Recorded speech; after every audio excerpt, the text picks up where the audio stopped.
사도신경으로 신앙을 고백합니다. 나는 전능하신 아버지 하나님 천지의 창조주를 믿습니다. 나는 그의 유일하신 아들 우리 주 예수 그리스도를 믿습니다. 그는 성령으로 잉태되어 동정녀 마리아에게서 나시고 본디오 빌라도에게 고난을 받아 십자가에 못 박혀 죽으시고 장사된 지 사흘 만에 죽은 자 가운데서 다시 살아나셨으며 하늘에 오르시어 전능하신 아버지 하나님 우편에 앉아 계시다가 거기로부터 살아있는 자와 죽은 자를 심판하러 오십니다. 나는 성령을 믿으며 거룩한 공교회와 성도의 교제와 죄를 용서받는 것과 몸의 부활과 영생을 믿습니다. 아멘. 310장 작성합니다. 310장입니다.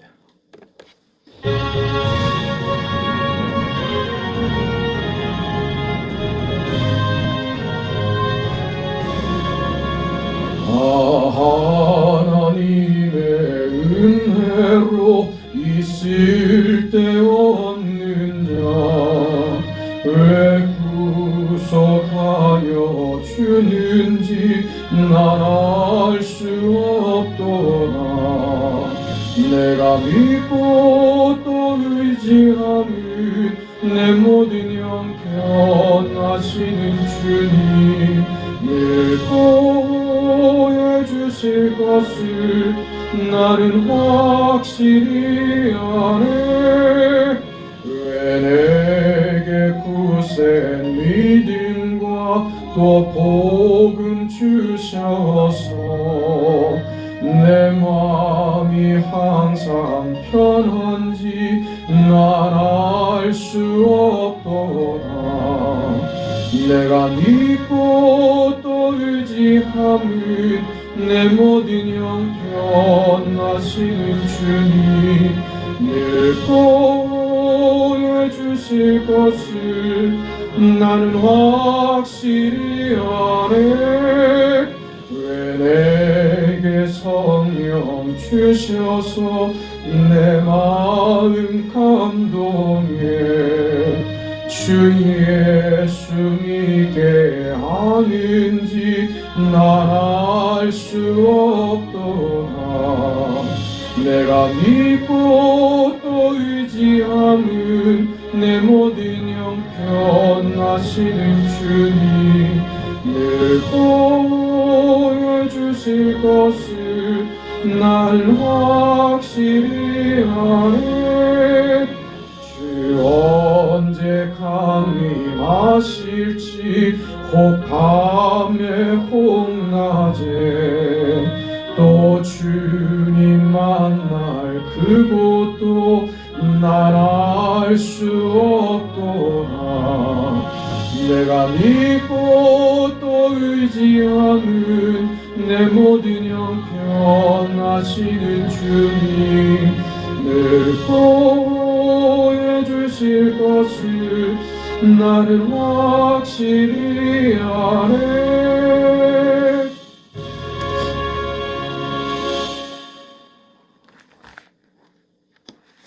하나님의 말씀 고린도후서 2장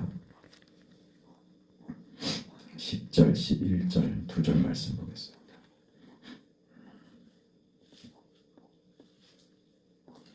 고린도후서 2장 10절 11절 우리 하나님의 말씀을 함께 읽습니다. 너희가 무슨 일에든지 누구를 용서하면 나도 그리하고 내가 만일 용서한 일이 있으면 용서한 그것은 너희를 위하여 그리스도 앞에서 한 것이니 이는 우리로 사탄에게 속지 않게 하려 함이라.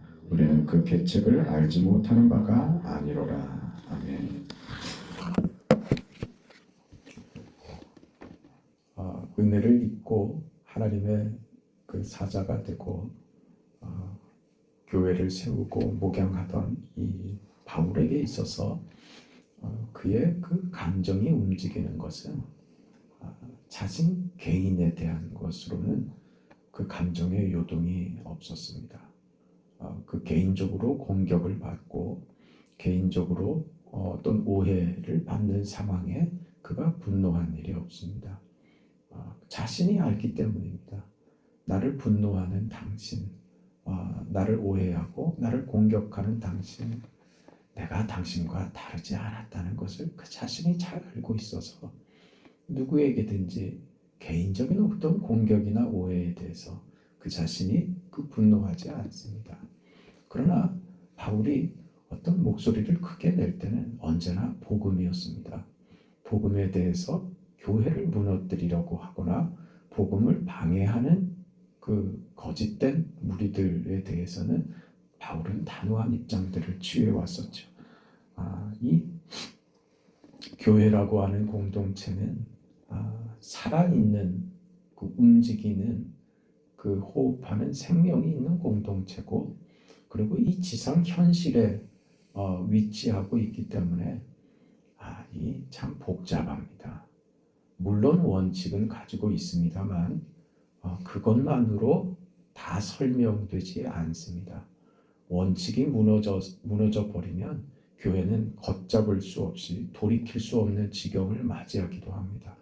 왜 이 경우에는 이렇게 했는데 왜 내 경우에는 이렇게 부당하게 대하느냐, 그러면 할 말이 없어지죠. 교회가 권위를 잃어버리는 것이죠. 그래서 그 원칙들은 분명히 세워져야 됩니다. 말하자면 그것이 어떤 율법적 가치라고 한다면 교회는 법으로만 행사할 수 있는 곳은 아닙니다. 간혹 이제 상회에 모이게 되면 시찰회나 무슨 노회나 이렇게 모이게 되면 법에 정통한 신분들이 있어요.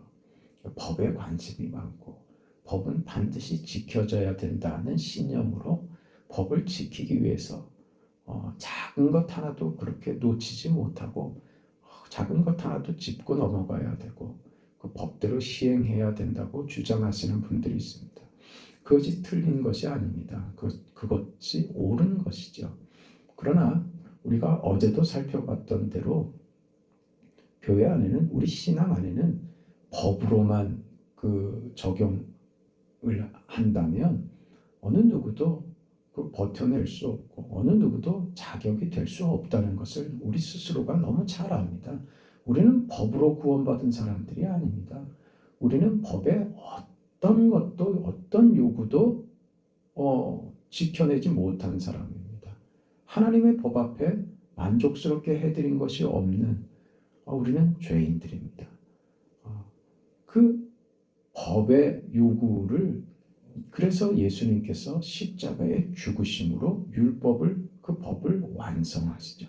우리를 대신하여 법의 요구를 예수님이 대신하여 지셨단 말입니다. 이게 은혜죠. 이 은혜가 우리에게 찾아왔기 때문에 법이 완성된 것입니다.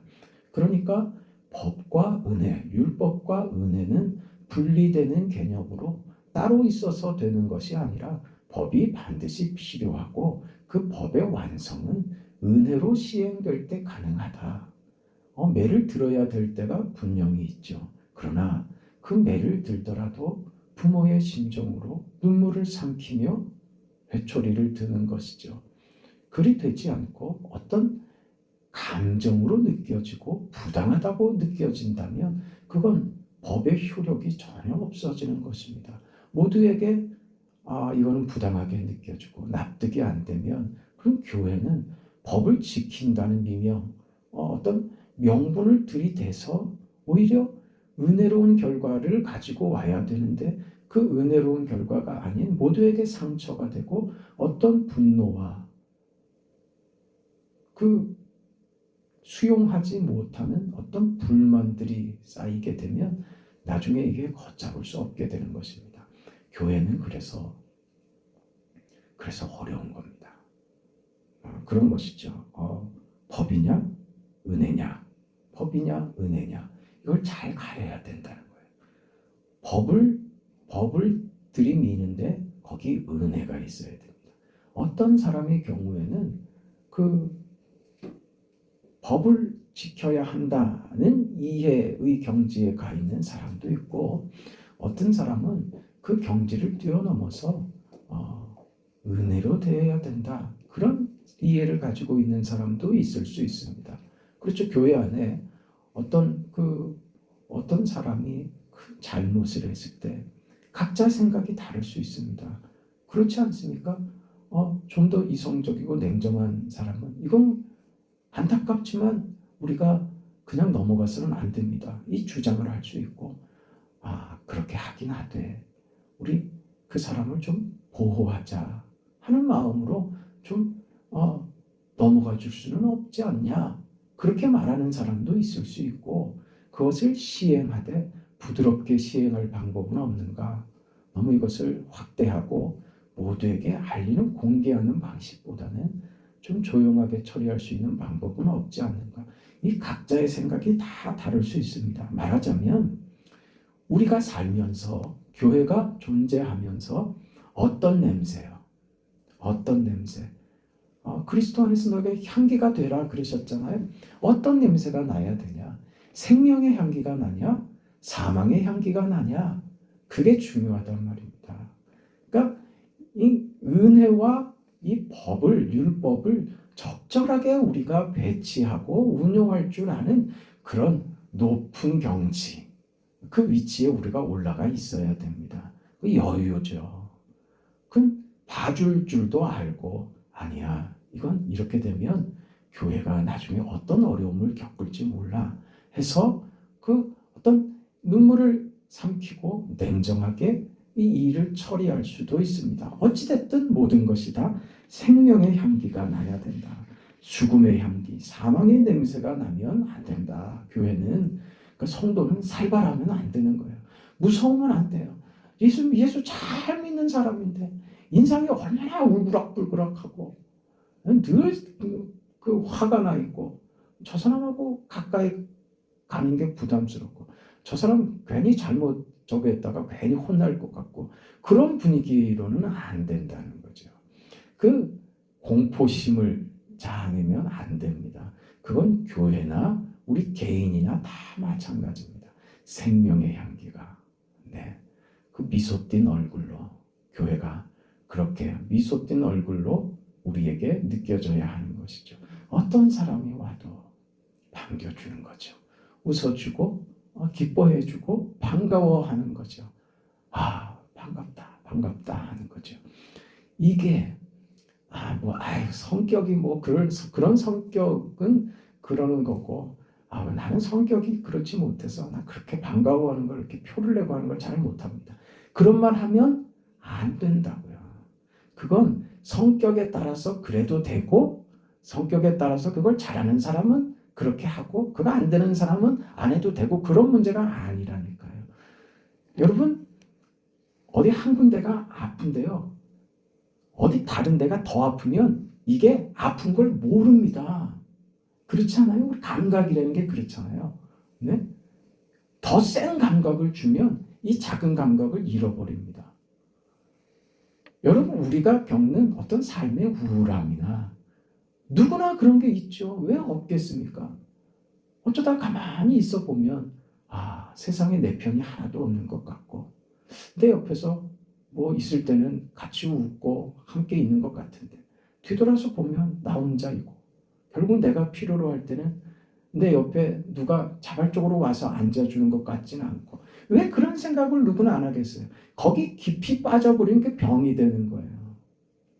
그러나 우리는 그런 작은 것들이 우리 속에 늘상 드나들기는 하지만, 우리는 그것과 비교할 수 없는 큰 것을 받았잖아요. 하나님의 자녀됐다. 내가 믿음을 가지고 있다. 그리스도 예수께서 나를 위해서 십자가에 죽으시고 나를 구원하실 뿐만 아니라, 그분이 멀리 계셔서 내가 널 구원했다 이렇게 선포하시는 정도가 아니라, 우리 곁에서, 내 곁에 서 계시고 내 손 잡아주시고 내가 너의 친구가 되겠다고 하는데, 여기서 할 말이 어디 있어요? 친구가 되시겠다는데요. 친구요. 친구는 뭡니까? 친구는요, 격이 없는 거예요. 뭐든지 할 수 있는 거예요. 친구는요, 넘어가는 거예요. 저는 원래 저런 거 알잖아. 뭘 그거 신경 쓰고 그거 갖고 속상해하고 그래. 제 원래 성격이 그런 거 알면서 그거 가지고 기분 나빠하고 그래. 그렇게 넘어갈 수 있다고요, 친구는. 그런데 우리가 무슨 다른 관계들은 비즈니스나 무슨 일반적으로 알게 된 관계에서는요, 뭘 내 마음에 안 들게 표현을 하거나 그렇게 반응을 하면 그게 불쾌할 수 있다고요. 우리는. 친구는요, 그거 없어요. 그 친구들이요, 그 언제적 친구가 제일 편합니까? 네? 중고등학교 때 친구가 제일 편하지 않으세요? 그때 무슨 계산이 있고 그때 뭘 가리고 그랬어요? 아무것도 없었잖아요. 아무 조건도 없었고 가려서 친구 사귄 게 아니었잖아요. 우연하게 옆집 살아서 같은 방 어쩌다 보니까 내 짝이 돼서 그래서 친하게 됐던 그렇죠. 그 친구는 30년이 지난 뒤에 만났는데도 야야 그러면서 반갑죠. 그 못난 거 알고 그 잘못된 거 아는데 그것 때문에 불쾌하지 않습니다. 그냥 반갑죠. 이게 친구라고요. 조건 없고요. 뭘 바라는 것도 없고 요구하는 것도 없어요. 그냥 좋은 거예요. 옆에 없어도 오랜만에 봐도 어제 본 것처럼 어색한 게 없지요. 예수님께서 우리에게 친구가 되시겠다는 것이 이게 얼마나 우리를 포용하시는 관계로 설명하시는 건지 아시겠죠? 주님의 마음이 그렇다고요. 내가 너의 친구다. 내가 너의 친구다.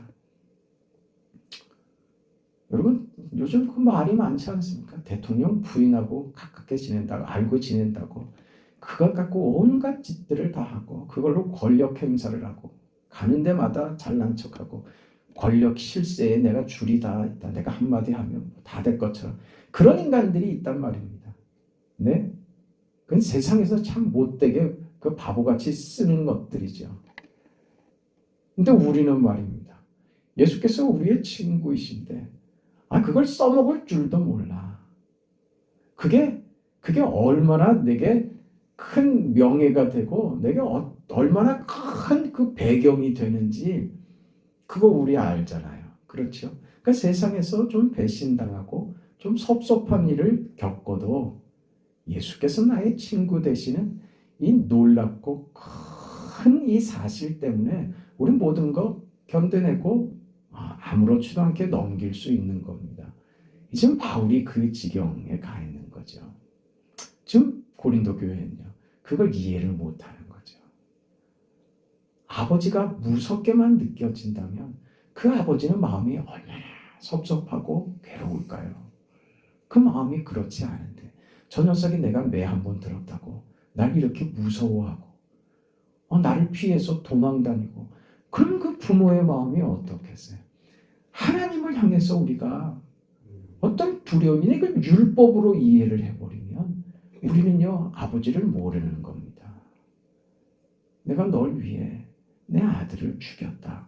여기서 무슨 설명이 더 필요하고 무엇으로 더 확인해야 됩니까? 이게 지금 우리가 받은 거란 말입니다. 그래서 은혜로가 아니면 그게 어떤 명분이고 그게 아무리 옳은 말이고 옳은 생각이고 옳은 판단이라도 그게 은혜로 되는 것이 아니면 생명의 향기를 발할 수 없는 겁니다. 우리가 어떤 그런 마음이요. 은혜로 하려고 하는 그런 마음이 없으면 우리는요 아주 포악하게 됩니다. 아주 거칠게 되고 무섭게 됩니다. 여러분 우리는 그럴 일이 없잖아요. 우리 교회는 그렇죠. 얼마나 부드럽고 얼마나 따뜻하고 정감이 넘치고 그렇습니까? 그렇죠. 네? 교회 와서 불편하고 교회 와서 무슨 불안함을 느끼고 우리 그런 적 없잖아요. 다 그럴 것 같죠? 아니라니까요. 이제 서울의 모 교회에 있을 때 두 교회가 그랬습니다. 이거는 교회가 아니라 무슨 쓰레기장 같았어요. 쓰레기통 같았어요. 물론 죄인들이 모이는 곳이지만 교회 안에서도 쓰레기짓들을 하는데 아주 그냥 그 비참한 경험들도 했습니다. 여러분 그냥 되는 거 아니라니까요.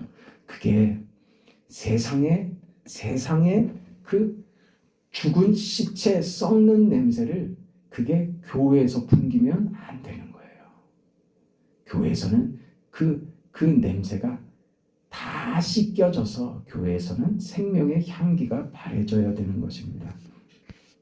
자기 소리를 내는 것이 아니라 남의 소리를 듣는 것으로 어떻게 하면 유익하게 할까? 어떻게 하면 유익이 될까? 그 생각으로 하시는 거예요. 옳으냐 그르냐로 가지 말고 말입니다. 네? 이 사람들이 다 모르는 것 같아. 나만 알고 있나? 나만 느끼나?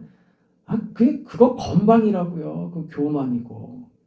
몰라서 그러는 거 아니에요. 다 알지만 그냥 넘어가야 하는 거는 모른 척하는 거예요. 왜? 그게 유익이 된다는 걸 알기 때문에 그렇습니다. 그리고 기다려주는 거죠. 참는 거죠. 그게 우리에게 필요합니다. 각자 자기 역할을 하는 것이죠. 자기 역할. 네? 어떤 역할 하시겠어요? 악역을 하시겠어요? 네? 내가 그 교회에서 그 잔소리하고 쓴소리하는 악역을 내가 맡겠습니다. 그게 무슨 십자가 지는 것 같이 그렇게 생각하지 마세요. 그럴 일이 있으면 제가 합니다. 여러분은 좋은 역할만 하세요. 네? 저 사람 내가 이 말을 해줘야지. 내가 이 말 해주는 것이 저희를 위해서 좋은 것이니까 내가 하는 거야. 이 십자가 지는 마음으로 하는 거야. 그런 생각하지 말라니까요. 그거 목사가 합니다. 네? 적당한 때와 합당한 때에 정당한 방법으로 합니다. 그걸 우리가 서로 그 역할을 서로 하려고 그러면 교회는요, 그게 공포가 된단 말이에요. 그러지 말라고요. 몰라서 그러는 거 아니라. 그러니까 우리는 각자 자기 역할, 어떤 역할을 할까? 어떤 역할을 할까? 쓴소리 역할 하지 마세요. 절대 하지 마세요. 좋은 역할만, 좋은 얘기 해주세요. 네? 반가워하고 좋은 얘기 해주세요. 그러니까 늘 교회 유익을 위해서 어떤 게 좋을까? 내가 어떻게 할까? 좋은 생각을 하고 그렇게 하세요. 그게 바울이 로마서 14장에 이 고백하죠. 우리 중에 누구든지 자기를 위하여 사는 자가 없고 자기를 위하여 죽는 자도 없도다. 우리가 살아도 주를 위하여 살고 죽어도 주를 위하여 죽나니 그러므로 사나 죽으나 우리가 주의 것이로다. 여기 우리 정체성이 있는 거예요. 그러니 우리는 다 좋은 말 하세요. 좋은 역할을 하세요. 살리는 향기를 바라자 그 말입니다. 예수님께서 당신이 구원하려고 온 그 백성들이 당신을 죽입니다. 구원하려고 하는 대상이 당신을 죽여버립니다. 그 죽임의 칼날을 예수께서 당하십니다. 받아주십니다. 저들의 손에 죽어주시면서 저들을 구원하려고 하는 주님의 목적을 그렇게 이루시단 말이죠. 이게 기가 막힌 일이죠. 이 역설이죠. 자신을 죽이는 자들, 자신을 죽인 자들을 위해서 죽고 부활하여 저들을 살리는 부활 생명의 그 예수께서 자신을 죽인 자들을 살리는 이 모순 말입니다. 전후가 맞지 않잖아요. 무슨 맥락이 됩니까? 네? 전혀 이해할 수 없는 이 결과를 예수님께서 내시더라. 그게 오늘 율법과 은혜를 통해서 우리가 배우는 겁니다. 오늘 오늘 읽은 그 본문 내용 말입니다. 너희가 무슨 일이든지 누구를 용서하면 나도 그리하고 내가 만일 용서한 일이 있으면 용서한 그것을 너희를 위하여 그리스도 앞에서 한 것이 난 이미 용서했다 이거죠. 이는 우리도 사탄에게 속지 않게 하려 함이라. 우리는 그 계책을 알지 못하는 바가 아니다. 이게 그러니까 옳은 것이라고 무조건 좋은 것 아니다. 그것으로 무조건 선한 것을 만드는 것 아니다. 이거는 무엇이 옳고 무엇은 그르고 하는 문제가 아니라 우리 신앙 안에서 이 율법과 은혜, 이 사랑이라는 것은 적절하게 잘 사용되어야 한다.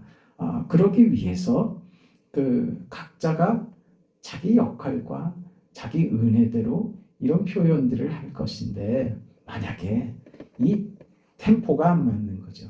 은혜를 얘기해야 될 때 정말 엉뚱하게 손들고 법이요 이런 거 하면은 이게 엉뚱하단 말이죠. 그러나 그게 틀렸다고요? 틀린 건 아니란 말입니다. 그런데 때가 잘못된 거죠. 시간이 잘못된 거죠. 그러나 틀린 건 아닙니다. 지금 그 얘기인 거예요. 그 좋은 것인데 모피 코트를 여름에 입고 나오는 꼴이란 말입니다. 왜 옳은 말을 그 옳은 때에 사용할 줄 알아야지. 우리가 가지고 있는 걸 아무거나 생각나는 대로 행동하고 말하면 안 된단 말입니다. 어떤 기준이요? 이게 교회에 유익이 되는가? 하나님이 기뻐하시는 일이 되는가의 기준을 갖고 하는 것입니다. 그러나 거기에 실수가 우리가 있을 수 있더라도 어떤 이해의 차이 때문에 오는 이 시간차가 있더라도 그것 때문에 서로 공격하거나 미워하거나 그러지 말고 그건 서로가 그런 마음에서 한 것을 서로 이해하고 웃고 넘어가고 그래 그럴 수도 있다 하고서 넘어가란 말이에요. 그게 교회입니다. 이래도 좋고 저래도 좋다는 것이 아니에요. 그래서 교회 안에 법이 실행될 때, 만약에 징계가 실행될 때는 조심해야 된다.